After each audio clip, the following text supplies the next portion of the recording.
काल दुपारी जम्मू काश्मीरमध्ये काश्मीरमधल्या पहलगाम येथे पर्यटकांवर अतिरेक्यांनी बेधुंद हल्ला केला आणि त्यात जवळपास 28 पर्यटक मृत्युमुखी पडले आहेत आणि त्या 28 पैकी 6 पर्यटक महाराष्ट्रातील आहेत.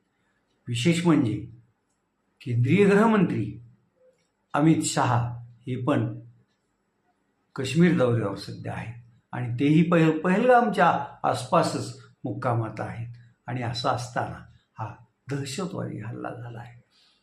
केंद्रीय ग्रामीण विकास मंत्रालयाच्या जी कमिटी होती त्या कमिटीच्या बैठका गेल्या आठवड्यात जम्मू काश्मीरमध्ये होत्या.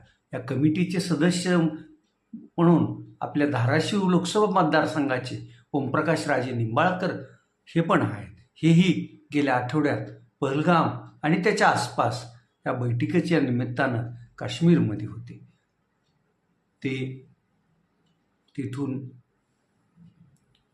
हैदराबाद आणि धाराशिवमध्ये परत आले आणि तिकडं अतिरेकी हल्ला झाला आहे. या हल्ल्याचा आपल्यांना हे यूट्यूब चॅनल तीव्र निषेध करतं आणि ज्या काही या घटना घडत आहेत त्या घटना घडू नये यासाठी केंद्र सरकारनं योग्य अशी पावलं उचलावीत अशी मागणी करतात. आपण आपल्यांना हे यूट्यूब चॅनल सबस्क्राईब करा, लाईक करा आणि कमेंट्स पण नोंदवा. धन्यवाद.